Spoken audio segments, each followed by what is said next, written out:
blessings. The truth is an offense, but it's certainly not a sin. Please do not think less of yourself because of the negative reactions you've been receiving from others based upon the fact that you've been sharing truthful information.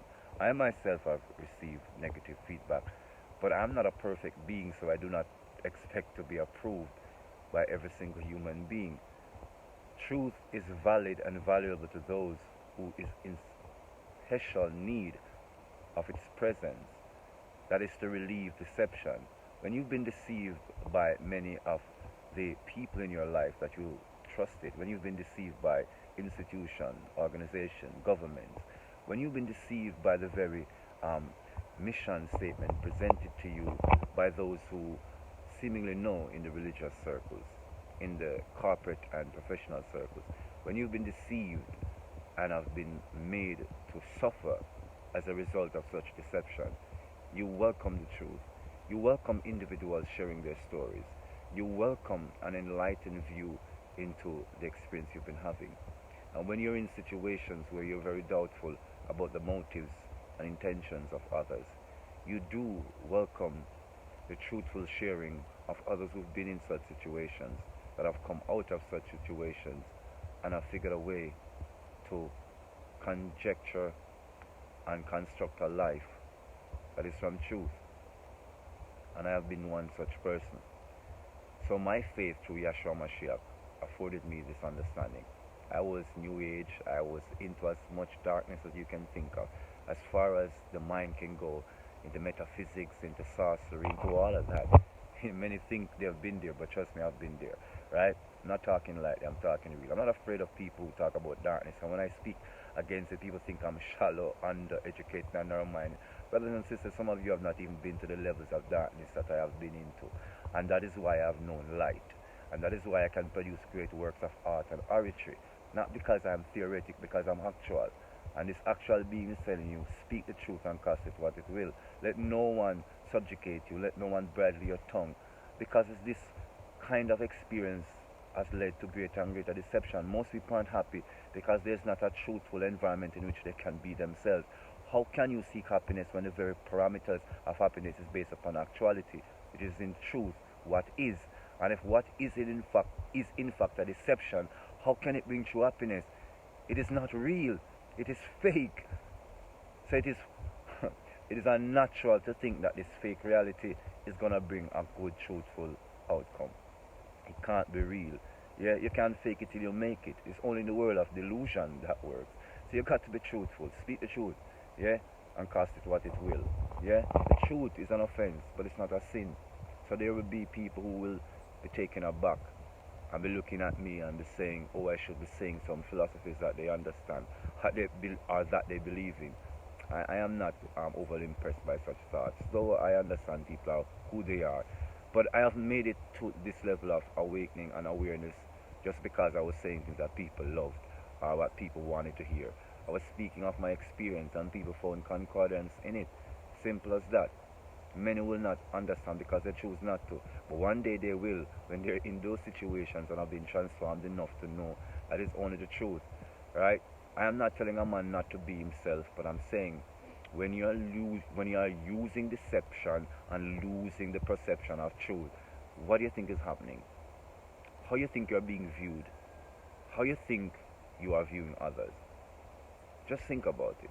If deception is the very nature of your outlook, just think about how others is treating you, and just think about how you're treating others, and just really spend a moment and consider, do you think you're getting the true value of life based upon the kind of shady deals you're making, the kind of reasonings you're having with your friends, your so-called friends, about professional plans, that you never ever told them the origin of the idea, nor the original intent of your idea, but you sold it to them like it was something really valuable, and then 10 years later, everybody's out to get your head and your neck because you've ruined their families. Deception and lies aren't good things. So you have a lot of people who are saying New Age is about freeing up your mind to become more aware of your infinite, powers. But think about it.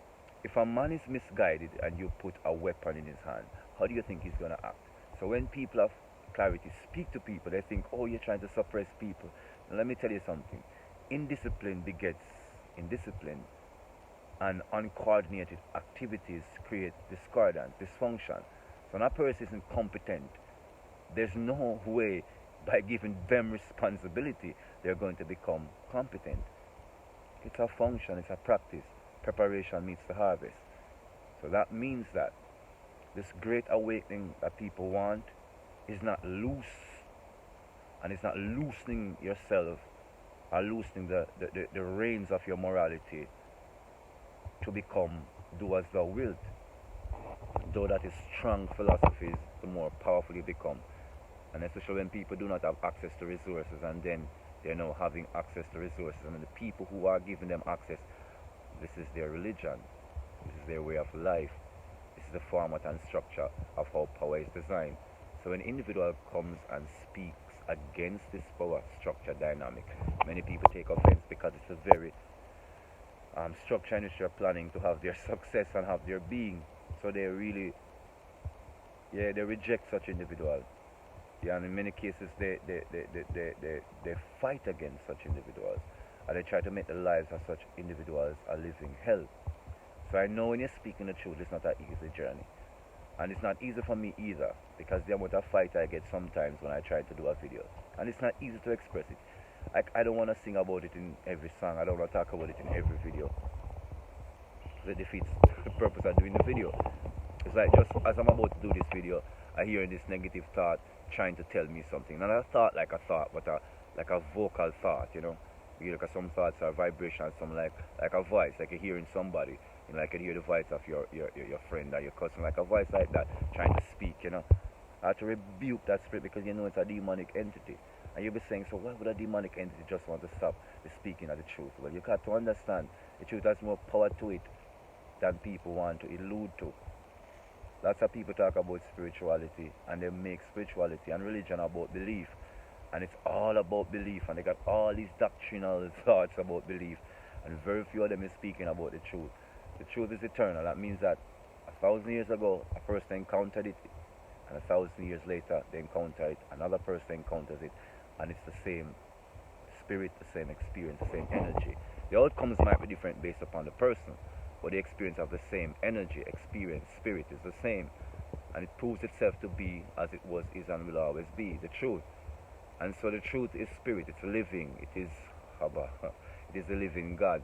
That's why those who worship in spirit and in truth. Because some people, they codify the truth in religion and then call it belief.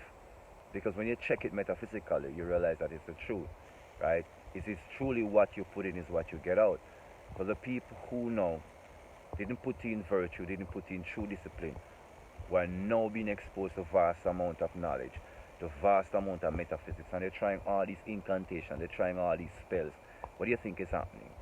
They're figuring out that certain things are possible beyond what they was told, but is what they're doing truly beneficial to the greater good? It's like a person finding a hidden weapon, a bomb, and knowing nothing about it, just literally activates it. Not out of curiosity, just activates it out of just the wrong state of thinking. Because the right state of thinking would to acknowledge that it's dangerous. That is not something that you should take lightly in your approach to it. It is something that you should cordon off an entire area and get the right competent people to try to deactivate it and to remove it. It's not about to go around poking around because you have beliefs, you have ideas of what this is and what is possible. It's not now to say that, oh, you have something valuable and now you're going to charge people to come and see it and see what you have, because it's special, it's dangerous. And so this age is putting vast weapons into the hands of people, calling it new age knowledge and information, and it's arming people that are without morals, without true understanding, or without true virtue or love for their fellow humans. What do you think these new ages are going to do with their knowledge? You think they're going to be kind to your children? They're going to pervert them in every kind of transhumanic belief system they have, because they are loosed. So when I speak and I put my messages out, I'm not too perturbed by the detractors, because I know there will be detractors, and I know why they are detractors, right? I'm not upset by judgments. Say I'm not perfect, and I could not be perfect. There's no human that is perfect. So you cannot judge me and say, well, it's an imperfect person speaking of perfection. I'm not speaking of perfection. I'm speaking of the truth. And the truth is possible within us. And yes, it is eternal. That is why it is not incumbent upon us to believe the truth, but to accept it and act in accordance, because it is eternal. So a person resisted the truth 10,000 years ago, and somebody still resisting the truth. No, as I'm speaking, don't change the fact. And the truth shall set you free. Yeah, the truth is an offense, but not a sin. So speak it and cast it what it will, right? And that will truly help to transform the lives of those who truly need the truth. So until next time, this has been a great All the Reasonings right here at the Trail Life. Just reminding you to be truthful in your endeavors. And being truthful sometimes means speaking things that you would have rather kept to yourself, or you would have rather not said, because it will rather not say because it was born in a painful experience. But by speaking that truth, by speaking that experience, you have given liberation to others who are close to being in where you were, who are in where you were, and need to get out of where you were to get to where you now are. So speak the truth. Love, light, and blessings.